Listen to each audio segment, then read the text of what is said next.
السلام علیکم۔ 10th class chemistry کا آج ایک امپورٹنٹ ٹاپک ہے جس کے اوپر ہم لوگوں نے آج ڈسکس کرنا ہے، جس کے متعلق پڑھنا ہے۔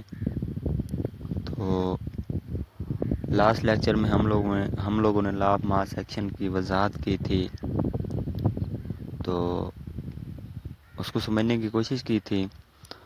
اس کے متعلق ہم لوگوں نے پڑھا تھا کہ اس میں سے کون سی ایم سی کیوز آتی ہے، کتنے شارٹ آتے ہیں، اور آل وہ لا آف ماس ایکشن کتنا امپورٹنٹ ہے لانگ کے حوالے سے۔ تو آج کا جو ہمارا ٹاپک ہے، مطلب کہ آج کے جو ہمارا سوال ہے وہ ہے explain general expression for law of mass action by equilibrium constant. آج جو ہم لوگوں نے سوال پڑھنا ہے وہ ہے جنرل ریئیکشن کی مدد سے ایکویلبریم کانسٹنٹ ایکسپریشن اخذ کرنا ہے ہم لوگوں نے۔ تو یہ بھی لانگ کے حوالے سے آتا ہے۔ سب سے پہلے ہم لوگوں نے جو چیز پڑھنی ہے وہ ہے general expression for law of mass action. سب سے پہلے ہم لوگوں نے اس کی ڈیفینیشن دیکھنی ہے، اس کی اسٹیٹمنٹ یعنی کہ اس کا بیان دیکھنا ہے۔ اگر دیکھا جائے تو اس کو بھی وہی دو سائنسدان ہیں جنہوں نے لا آف ماس ایکشن، جن میں سے ایک گولڈ برگ اور دوسرا ویگ تھا، انہوں نے یہ لا بھی انہوں نے پیش کیا تھا۔ تو ان کے مطابق the rate of chemical reaction is directly proportional, کسی بھی ریئیکشن کا ریٹ ڈائریکٹلی پروپورشنل ہوتا ہے to molar concentration of reactants and moles become power of molar concentration, یعنی کہ کہتا ہے کہ کسی بھی ریئیکشن کا ریٹ کسی بھی چیز کے مولر کنسنٹریشن کے ڈائریکٹلی پروپورشنل ہوتا ہے، اور ان کے جو مولز کی تعداد ہوتی ہے وہ مولر کنسنٹریشن کی پاور بن جاتی ہے۔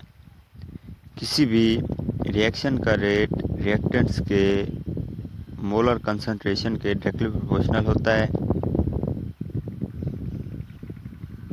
اور ریئیکٹنٹس کے مولز مولر کنسنٹریشن کے قوت نما بن جاتے ہیں۔ تو اردو کے اندر ڈیفینیشن کچھ ایسے لکھیں گے، کسی بھی ریئیکشن کا ریٹ ریئیکٹنٹس کے مولر کنسنٹریشن کے ڈائریکٹلی پروپورشنل ہوتا ہے، اور ریئیکٹنٹس کے مولز مولر کنسنٹریشن کی قوت نما بن جاتے ہیں۔ جنرل مساوات، جنرل ایکویشن دیکھیں، فرض کریں ہم کہتے ہیں ہمارے پاس اے اور بی ریئیکٹنٹس ہیں جو کہ ریئیکٹ کر رہے ہیں اور بنا رہے ہیں، ہمارے پاس پروڈکٹ سی اور ڈی بنا رہے ہیں۔ اے اور بی جو ریئیکٹنٹس ہیں وہ ریئیکٹ کرتے ہیں اور ہمارے پاس پروڈکٹ سی اور ڈی بنا دیتے ہیں، جبکہ ریئیکٹنٹس میں جو اے کے ساتھ سمال اے ہے یہ اس کے مولز کی تعداد ہے، اس کے ساتھ جیسے بی ہے سمال بی، یہ مولز ہیں۔ پروڈکٹ کے اندر بھی سی کے ساتھ جو چھوٹا سی ہے وہ بھی کیا ہے، ہمارے پاس مولز کی تعداد ہے۔ ڈی بھی بالکل اسی طرح ہے، جو کہ ڈی ہے چھوٹا ڈی، وہ بھی مولز کی تعداد ہے۔ اس ایکسپریشن کو یا اس ایکویشن کو سمجھنے کے لیے ہم لوگ آگے اور دیکھتے ہیں۔ مثال کے طور پر ہمارے پاس ہائیڈروجن گیس ہے اور نائٹروجن گیس ہے، جب یہ ایک دوسرے کے ساتھ ریئیکٹ کرتے ہیں تو ہمارے پاس 3NH3 بنا دیتے ہیں، یعنی کہ 3 امونیا کے مالیکیول بنا دیتے ہیں۔ اس طرح ہم مساوات کو ایکویشن کو بیلنس کریں گے تو ہائیڈروجن کے ساتھ 3 مولز لگا دیں گے، اور یہ جس کے نیچے میں لائن لگا رہا ہوں یہ مولز ہیں، یعنی ہائیڈروجن کے ساتھ جو 3 ہے وہ ہائیڈروجن کے مولز ہیں۔ اسی طرح نائٹروجن 1 ہے، اس کے مولز کی تعداد 1 ہے، اور امونیا جو ہے وہ بھی 3 مولز ہیں۔ اسی طرح ان کی ہم لوگ پاور بنا دیں گے، یعنی کہ X2، جیسے میتھ کے اندر ہم لوگ دیکھتے ہیں۔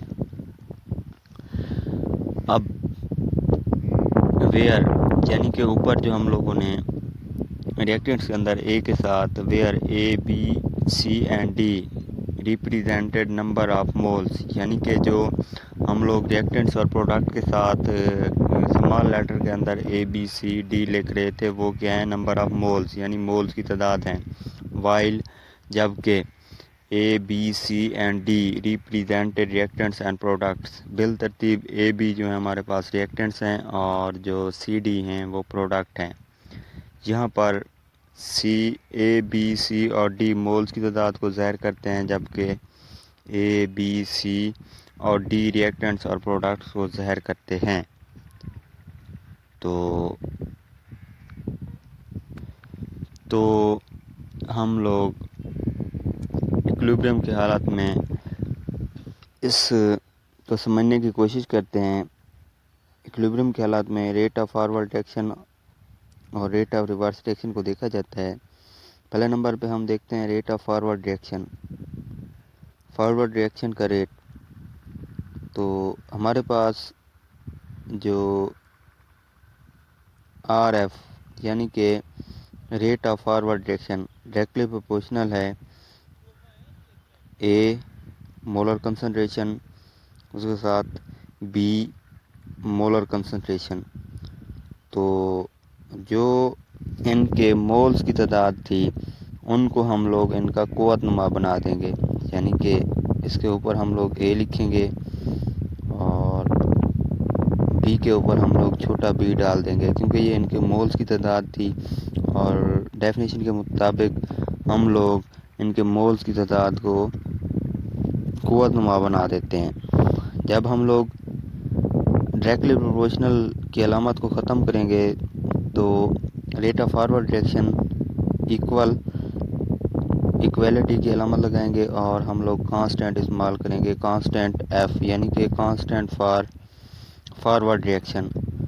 تو ہمارے پاس اے مولر کنسنٹریشن اس کے ساتھ بی مولر کنسنٹریشن ہے. تو اس کے ہم لوگ قوت نما بھی ویسے کہ ویسے لکھ دیں گے،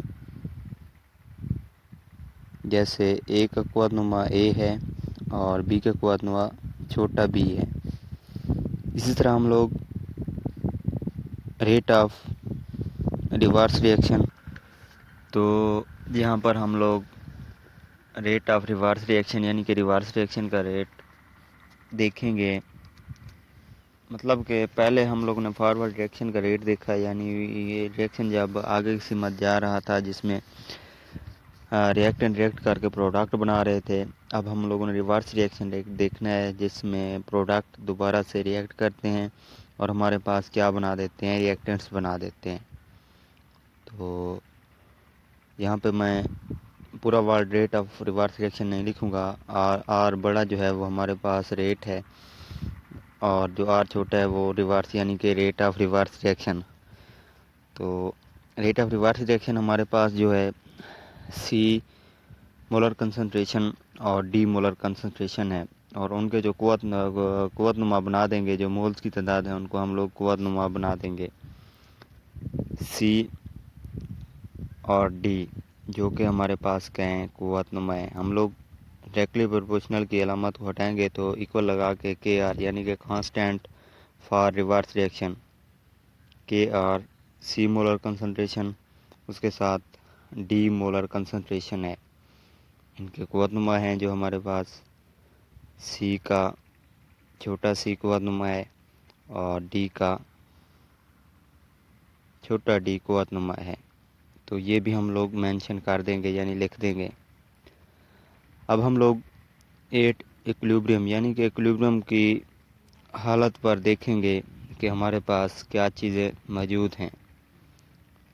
ایکویلبریم پر یعنی کہ جب فارورڈ اور ریورس ریئیکشن کا ریٹ برابر ہو جائے وہ حالت ایکویلبریم کہلاتی ہے، ایکویلبریم کی حالت کہلاتی ہے.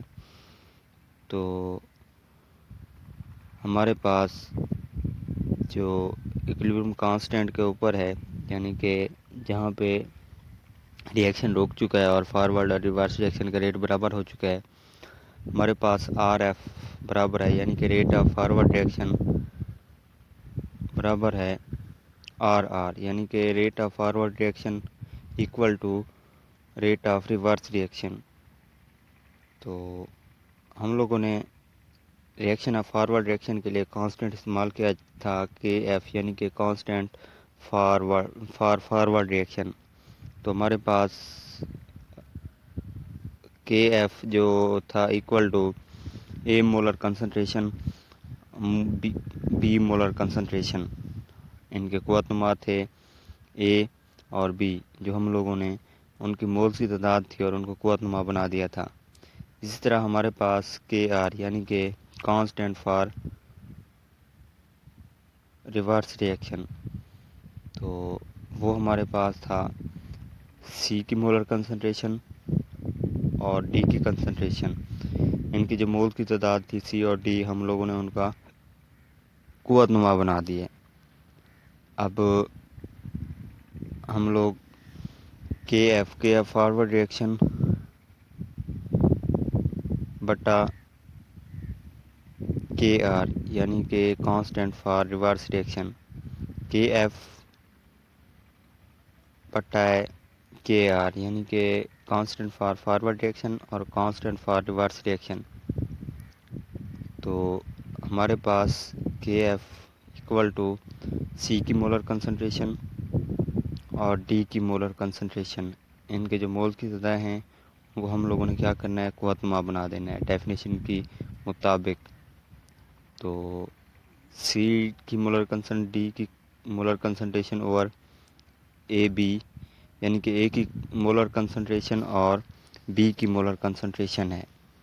تو جو ہمارے پاس ان کے قوت نما مولز کی تعداد تھی، ہم نے ان کو قوت نما بنا دینا ہے. تو ہم جانتے ہیں کہ ہم لوگ ان دونوں کانسٹنٹ کی جگہ پہ ایک اور کانسٹنٹ لگا سکتے ہیں، کے سی. یہ ہمارے پاس ایکویلبریم کانسٹنٹ ہے کے سی، اور یہ کے سی برابر ہوتا ہے کانسٹنٹ فار فارورڈ ریئیکشن یعنی کہ کے ایف اوور کے آر یعنی کہ کانسٹنٹ فار ریورس ریئیکشن. تو ہم لکھ سکتے ہیں کہ وی نو دیٹ یعنی کہ ہم جانتے ہیں یا ہم لکھ سکتے ہیں کہ جو ہمارے پاس کے سی ہے یہ برابر ہے پروڈکٹ اوور ریئیکٹنٹس. کے سی یعنی کہ ایکویلبریم کانسٹنٹ جو ہے ہمارے پاس کے سی ہے وہ ایکول ٹو یعنی کہ برابر ہے ہمارے پاس پروڈکٹ یعنی کہ سی کی مولر کنسنٹریشن اینڈ ڈی کی مولر کنسنٹریشن.